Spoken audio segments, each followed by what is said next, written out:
खुलुमबाय लोगोफोर। राजेश प्रजापति मुंनि सासे सुबुं हरनि 12:00 बाजियाव न'आव फैयो बियो आरो न'आव फैनानै नुयो जे गेटआ सिंखिजा मारिनाय।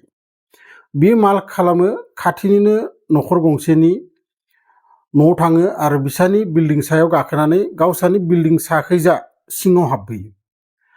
हाबबोनानै न' सिङाव जाय जाथायखौ नुयो, नुनानै आसरित आरो नोंथांमोनाबो आसरित मोनगोन माबोरै गावनिनो हिनजावा गावनि बयफ्रेन्डखौ लेंहरनानै बै जाय गावसोरनि बेडरुममोन बै बेडरुमाव खोब गाज्रि अबस्थायाव बियो नुफैयो। नुनानै लोगो लोगो बियो भिडिअ खालामो आरो भिडिअ खालामनानै जेब्ला बियो रायज्लायो जे सोर नोङो, अबेनिफ्राय फैदो, बा हिनजावखौबो सोङो सोरखौ लिंना लाबोनानै नोङो बिदि खालामफैदो। बिदि बुंनायाव उल्था बिसोर सानैबो हिनजावजों गावनि बयफ्रेन्डजों लोगो नांनानै बिखौ गोदनायाव सेथेरो, बुथारनो नाजायो। नाथाय खुनु मथे बियो खारनानै गावसानि जि गेटमोन बे गेटखौ खुलिनानै लामायाव ओंखारलाङो, ओंखारनानै दावराव खालामहैयो। आरो बै दावराव खालामहैनायाव खाथि खालानि सुबुंफोरा मोनफैजोबो, मोनफैनानै बिखौ बासायो। आरो बै हरावनो बियो 112 जिथु इमारजेन्सि पुलिसनि नाम्बार, बै 112आव बियो कल हरो। हरनानै दसे उनाव पुलिसफोराबो मोनफैयो। नोंथांमोना भिडिअखौ नाय। बे भिडिअआव नोंथांमोना गासै डिटेल्सखौ नुनो मोनगोन, माबोरै मा जानाय, माबोरै हमजादों, माबोरै पजिशनाव बिसोरखौ नुफैदों। दा बाथ्राया जाबाय माबोरै बिदि जाखो बेखौ आं नोंथांमोना डिटेल्सै खोन्थागोन। जायफोरा भिडिअखौ आंनिखौ चेनेलखौ साबस्क्राइब खालामना लायाखै नोंथांमोना साबस्क्राइब खालामना ला। आरो बे गासै जाथायखौ नोंथांमोना आं फार्स्टनिफ्राय खोन्थालांगोन माबोरै बे जाखो। 1.5 मासल' जाबाय बिसोरनि जुलि जानाया। थांनाय जुन मासनि 26आव जुलि जादोंमोन। आरो बे 26निफ्रायनो हौवाया खोन्थानाय मथै सानफ्रोमबो बिनो गाइखेर गिलाससे होयो आरो बै गाइखेराव बै हौवानि थाखाय स्लिपिं टेब्लेट बियो लाबोनानै दोनफैयो आरो बै स्लिपिं टेब्लेट लगाय लगाय बिनो लोंहोबाय थायो। आरो हरसेया गावनि बै बयफ्रेन्डजों बियो फनाव रायज्लायहरबाय थायो। बिदि हौवाया खोन्थानाय बाथ्रा। आरो हौवाया बुङो जे जेब्लानो खामानिनिफ्राय फैयो ओंखाम जाखानानै मब्ला उन्दुलाङो थरखौनो मोना, एकदम फुङावसो सिरिमोन। बिदिनो इमान दिन जाबाय। आरो खोनानाय मथैबा दा हिनजावखौ जेब्ला सोङो जे मब्लानिफ्राय बेफोरबायदि खालामबाय थानाय, बा मब्ला खाथि खालानि सुबुंफोराबो खोन्थाफैदो जे बे गथ'खौ जोङो गेजेर गेजेर नुबायानो थायो, नोंसानाव फैबाय थायो होननानै। मब्लाबा हरावबो फैयो। आरो गासैबो थानायाव फैनायखाय रावबो जेबो बुङा, खिन्थु बै रुम गंसेयाव मा जाबायदोंमोन बेखौथ' रावबो मिथिया।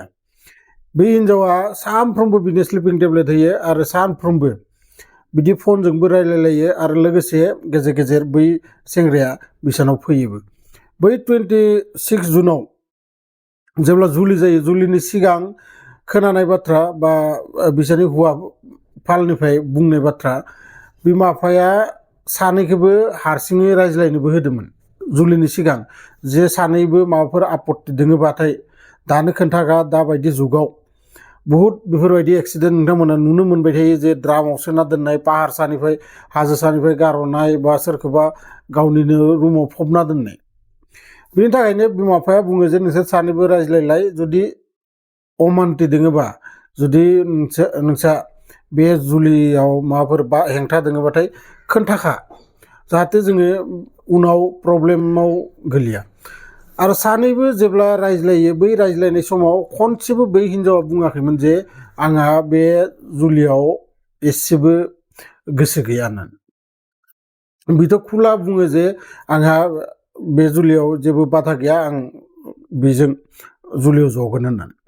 आरो बिदि जनानै दिनै 1.5 मासल' जाबाय। बै 1.5 मासावनो 25 आगस्टनि बाथ्रा नोंथांमोननो खोन्थाबाय दोङो। 25 आगस्ट खालि जानाय जाथाय बियो। आरो बै 25 आगस्ट खालि हराव बेफोरबायदि जाथाया माबोरै जाखो, बैदि हौवा लोङानि बिमाय, बै बिमाया एक्सिडेन्ट जायोमोन। आरो এই एक्सिडेन्ट जानाय खबरखौ जेब्ला बिसा खोनायो, लोगो लोगो न'खरनि गासैबो हस्पिटालाव थांजोबो आरो हौवाया मोना मोना थाङो हिनजावखौ खोन्थानानै थाङो जे नोङो दरजाफोरखौ भितरखैजा मारि गेटखौबो भितरखैजा मारिनानै दोन बेलेग मानसि फैबाथाय खुलिना होनाङा आजिखालि सोर फैयो सोर मायो जेबो बिसास गैया आरो बे हौवाया हिनजावखौ बिदि हारसिं दोननानै हस्पिटालाव थाङो जेब्ला हिनजावा मिथियो जे बिमाया एक्सिडेन्ट जादों आरो बेयावथ' गोबाव नांगोन हरसेबो जानो हानाय आरो हिनजावनि साननाया हरसेयानो जागोन बायदि आरो बिनि थाखायनो बियो फन हरनानै गावनि बयफ्रेन्डखौ लेंहरनानै बिसोरो बै रुमाव आरामसे एन्जय खालामबायदोंमोन नाथाय हौवानि जि बिमा बिफाया बै फिसालाखौ बुङो जे नों थां जोंहा बिहामजो हारसिङै दोङो गतिके नों थांनानै न'आव थाहैथां जों फुङाव थांगोन नों फुङाव फैबानो जाबाय